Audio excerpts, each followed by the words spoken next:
Welcome back to another video from Bite Size Build. This one is about how I created a servo, like kind of a joystick with an Arduino. So as we do with all of our Arduino videos, we're gonna look at this guy right here. This is our Arduino Uno. This is our board. Now, of course, as we usually do, we have our red wire is attached to 5 volts, which is power, and our black wire is attached to ground. For this project, we don't need an external power source in addition to that of my computer. So we don't need like a 9-volt battery or anything that we used in one of the other ones. Okay, so let's jump right into the wires. Actually, first we're going to do the components. So first things first, we're going to do our servo motor. This is the thing that most people know. On the top, it actually doesn't come with this top attachment. You have to kind of snap it on yourself. So, but that will come in the Arduino starter kit, which is what I've been using. Then we've got two 100 capacitors.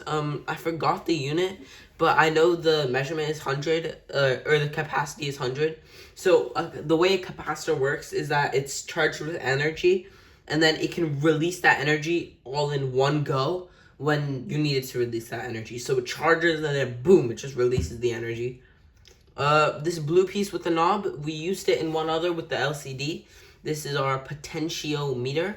In that case, it was to control the contrast of the liquid crystal display screen. This case, it is actually used as the joystick to control the servo motor. Then, of course, we have, that's pretty much it. We've got our breadboard, of course, that we've been using for the past projects too. So, as I said before, we've got our ground and power.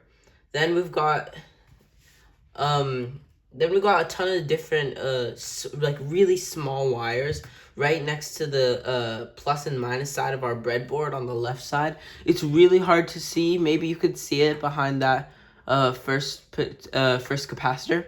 There's an orange one and a yellow one. So the orange one connects to the negative side of the capacitor, and the yellow connects to the positive side of the capacitor.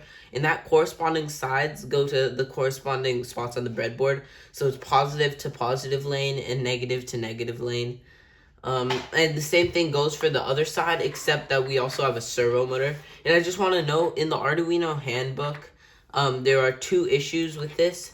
First of all, the potentiometer leg, it goes across the canyon. So you have to use this yellow wire that is listed, but it's listed as put somewhere else. But you have to attach it in the same row, but the way you're seeing it is, of course, columns. But you have to attach it to A0 pin for the analog pin, but you also have to attach it to the back leg of the potentiometer right here in this middle, because it's across the canyon, and one side of the canyon doesn't connect to the other side of the canyon. The second thing was that the order of these wires, because it's got like this kind of this head here, the order of the wires is kind of changed. So in the Arduino handbook, it says that the white wire is on the very left, and then red in the middle, and then black on the very right. But here it's red on the very left, white in the middle, and black on the very right, which didn't change. And then we've also got our longer wires. Longer wire 1 is this yellow wire here, which I explained was to connect to the back leg of the potentiometer. And the long wire 2 is actually connecting to the servo motor. It's connecting to the white wire, but I just had to like mix things around a bit because of course the like I said before, the wire order is a bit messed up, and I had to mix up this orange and yellow wire down here too. But I think you guys should be able to find that out yourself. It's kind of a nice problem to solve. And now that we've gone over everything, we're actually going to look at the code here, as we do in most of the videos. So I'm just going to take this guy off to the side and bring in my computer over here. And there we go. So you guys should be able to see my computer. Okay, first line says include servo.h. Now, this is a library. You have to download it from the library list in Arduino. You can find it right over here on this sidebar here. And then you just type the library that you want to find into the search bar, and you should be able to find it. Just move my tripod over here. Okay, then we've got our servo, my server. So this is just variable that we're going to use for the servo. So it's just saying that servo is my servo in this case. And then int const, we already know this is integer constant. So this is in this case is our pot pin, which is our potentiometer pin, which is A0, which is the yellow wire, as I said before. Then int pot val, so this is specifying that a new variable pot val is an integer. And then int angle, same thing, angle is an integer. Void setup, our setup code that runs once, is myservo.attach9. So this is our pin for the servo motor for the code to run through. Then serial.begin 9600. This is what the serial monitor, which is gonna also show our output. I can show it actually right here. You probably can't see here, but it's kind of this weird thing down here. And usually I'll have a bunch of numbers showing, which are going to be our the measure for where the servo is at a given time. Then we've got void loop, which is our running repeatedly code. Pot val equals analog read pot pin, so it's going to read the A0 pin, and then out of that it's going to give you your pot val, and then which is potentiometer value. Serial.print pot val, so this is like on the serial monitor, it's just going to say pot val is.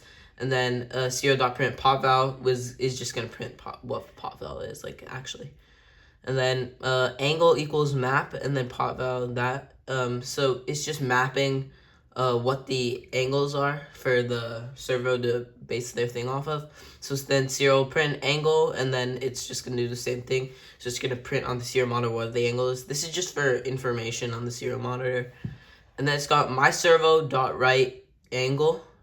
And that is like, that's gonna like tell the servo to go to that angle. And then delay 15 just means it's gonna wait 15 milliseconds before doing anything else.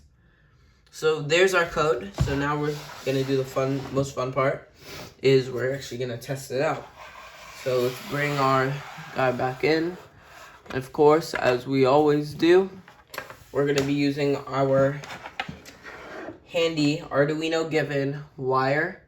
And attached to it is an adapter that I have from home, because I have a Mac, and in the Mac that I have, it doesn't have a USB port. It only has USB, a specific type of USB. So I just had to use an adapter. So we're just gonna do this, and the computer is our power source, as I've said a lot by now. So I'm just gonna plug it in, and then you see the green light for on is on, and you probably can't see, but there's like this little orange light right over there, and that is our if I'm not wrong, that is our TX-RX, one of our TX-RX lights that will turn on occasionally. Yeah, so now we're gonna upload our code from the Arduino IDE, and now we are going to, sorry, I just have to unplug this because one of the ports on my computer actually doesn't work with Arduino. So now you can see that TX's light is on, and that is to specify that it's working. Now done compiling, that's gonna say uploading, and it's done uploading now. So now we're just gonna take our potentiometer, we're gonna take our servo, I'm gonna hold up this servo for you guys, and you probably might be able to see a potentiometer. Where it is now. Okay, there. Now I'm holding the potentiometer, and when I turn it, so does the motor. So that's just a really cool project that I was really intrigued by. There was the problems with it that took a little bit more time, but it's definitely worth trying. It's a really nice problem solve. This was the one that frustrated me the most, but definitely worth it. It was really fun. So thank you for watching. If you want to look at our blog, go to bitesizebuilds.org. I made a mistake in the last video by saying .com. Go to bitesizebuilds.org, and you can subscribe to get emails, and we'll see you in the next one. Thank you.